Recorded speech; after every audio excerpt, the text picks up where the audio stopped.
नमस्कार। आज बात करते हैं भारतीय इतिहास के एक ऐसे चैप्टर की जिसने आने वाली पीढ़ियों के लिए आज़ादी की एक ऐसी लौ जलाई जो कभी बुझी नहीं। जी हाँ, हम बात कर रहे हैं 1857 के उस महान संघर्ष की जिसे अक्सर भारत का पहला संगठित राष्ट्रीय आंदोलन कहा जाता है। अब देखिए, अक्सर इसे सिर्फ एक सैनिक विद्रोह या सिपाही बगावत कहकर छोटा कर दिया जाता है, लेकिन क्या सच में बात इतनी सी थी या फिर ये उससे कहीं ज्यादा बड़ी, कहीं ज्यादा गहरी कहानी थी? चलिए आज इसी में थोड़ा और गहराई से उतरते हैं। असल में 1857 की ये क्रांति कोई एक दिन में नहीं हुई थी। ये तो सालों से जो अंग्रेजी शोषण, बेइज्जती और जुल्म चल रहा था ना, उसके खिलाफ आम जनता के गुस्से का एक ज्वालामुखी की तरह फटना था। और मकसद बिल्कुल साफ था, अंग्रेजी शासन को भारत से उखाड़ फेंकना। तो फिर सवाल ये है कि आखिर वो कौन सी वजहें थीं जिन्होंने इस विद्रोह की आग को इतना भड़काया? देखिए, ये चिंगारी कई तरफ से सुलग रही थी और जब ये सब मिली तो एक ज्वालामुखी बन गई। सबसे पहले बात करते हैं पॉलिटिकल वजहों की।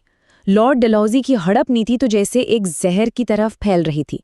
सतारा, झांसी, नागपुर, एक के बाद एक भारतीय रियासतों को सिर्फ इसलिए हड़पा जा रहा था क्योंकि उनके शासकों की अपनी कोई संतान नहीं थी। और तो और दिल्ली में बैठे मुगल सम्राट बहादुर शाह जफर की हालत तो ये कर दी थी कि वो बस नाम के बादशाह रह गए थे। ये हर भारतीय शासक के लिए एक अपमान जैसा था। इकोनॉमी का तो हाल और भी बुरा था। किसानों की तो जैसे कमर ही तोड़ दी थी, भारी भरकम टैक्स लगाकर। और जो हमारे कारीगर थे, जो हमारे छोटे छोटे उद्योग थे, उन्हें जानबूझकर बर्बाद किया गया ताकि सिर्फ इंग्लैंड का बना सामान ही यहाँ बिके। नतीजा, पूरे देश में गरीबी और बेरोजगारी फैल गई थी। और इन सब के ऊपर एक और डर था, सामाजिक और धार्मिक डर। लोगों के मन में ये बात बैठ गई थी कि अंग्रेज उनका धर्म छीनकर उन्हें ईसाई बनाना चाहते हैं। यहाँ तक कि सती प्रथा को खत्म करने जैसे अच्छे सुधारों को भी अपनी परंपराओं पर हमला माना गया। इससे लोगों की धार्मिक भावनाएं बहुत आहत हुई।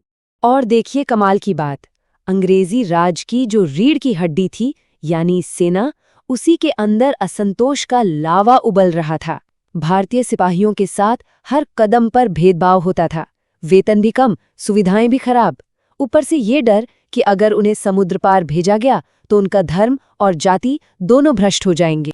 इतना सब कुछ तो चल ही रहा था और फिर आए वो एक चिंगारी जिसने पूरे बारूद में आग लगा दी। ये थे नए एनफील्ड राइफल के कारतूस। एक अफवाह आग की तरह फैली कि इन कारतूसों पर गाय और सूअर की चर्बी लगी है, और क्योंकि इन्हें मुंह से काटना पड़ता था, हिंदू और मुस्लिम दोनों ही धर्मों के सैनिकों ने इसे अपने धर्म पर एक सीधा हमला समझा।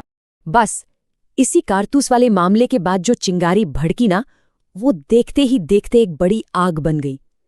चलिए देखते हैं कि ये लड़ाई आखिर शुरू कैसे हुई और फिर कैसे पूरे देश में फैल गई। विद्रोह की जो पहली गोली चली वो थी 29 मार्च 1857 को बैरकपुर में। मंगल पांडे ने अंग्रेज अफसरों पर हमला कर दिया, उन्हें फांसी दे दी गई, पर उनकी शहादत एक चिंगारी बन गई। और 10 मई को यही चिंगारी मेरठ में एक आग बन गई। वहां के सिपाहियों ने बगावत कर दी और दिल्ली चलो का नारा लगाकर निकल पड़े। अगले ही दिन वो दिल्ली पहुंच गए और बहादुर शाह जफर को हिंदुस्तान का सम्राट घोषित कर दिया। लेकिन ये लड़ाई कोई एक इंसान नहीं लड़ रहा था।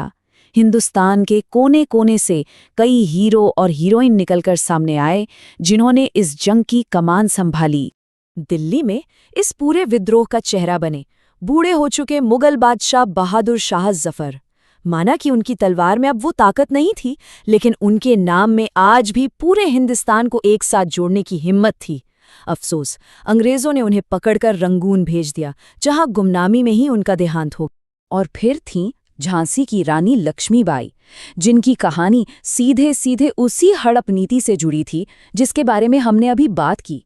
अंग्रेजों ने उनका राज्य छीन लिया था और उन्होंने इसे अपनी इज्जत का सवाल बना लिया था। उनका वो नारा, मैं अपनी झांसी नहीं दूंगी, आज भी रोंगटे खड़े कर देता है। उन्होंने बड़ी बहादुरी से लड़ाई लड़ी और 1858 में ग्वालियर के पास लड़ते लड़ते वीरगति को प्राप्त हुई। और ये आग सिर्फ दिल्ली या झांसी में नहीं थी। कानपुर में नाना साहेब ने मोर्चा संभाला, तो उधर अवध में बेगम हजरत महल ने अंग्रेजों को ललकारा, और बिहार में तो 80 साल के कुंवर सिंह की तलवार ने अंग्रेजों के पसीने छुड़ा दिए थे। इतने बड़े पैमाने पर, इतने बहादुर लोगों के लड़ने के बाद भी ये महान संघर्ष कामयाब नहीं हो सका। तो सवाल उठता है, क्यों? आखिर क्या कारण थे कि हम ये जंग जीत नहीं पाए? देखिए, इसकी कई वजहें थीं। सबसे बड़ी कमी थी एक सेंट्रल लीडरशिप की। कोई एक आवाज नहीं थी जो सबको एक साथ लेकर चल सके। फिर ये विद्रोह पूरे भारत में भी नहीं फैल पाया। दक्षिण और पंजाब जैसे बड़े हिस्से इससे लगभग अछूते ही रहे। हमारे लोग तलवारों से लड़ रहे थे और अंग्रेजों के पास थी आधुनिक बंदूकें। और सबसे दुख की बात, कुछ भारतीय राजाओं ने ही अंग्रेजों का साथ दिया, जिसने उनकी सैन्य ताकत को और बढ़ा दिया। हाँ, ये सच है कि संग्राम नाकामयाब रहा, लेकिन इसके जो नतीजे निकले वो बहुत दूर तक गए। इसने भारत का भविष्य हमेशा के लिए बदल दिया। जो सबसे बड़ा और सीधा असर हुआ वो ये था कि भारत से ईस्ट इंडिया कंपनी का राज हमेशा के लिए खत्म हो गया।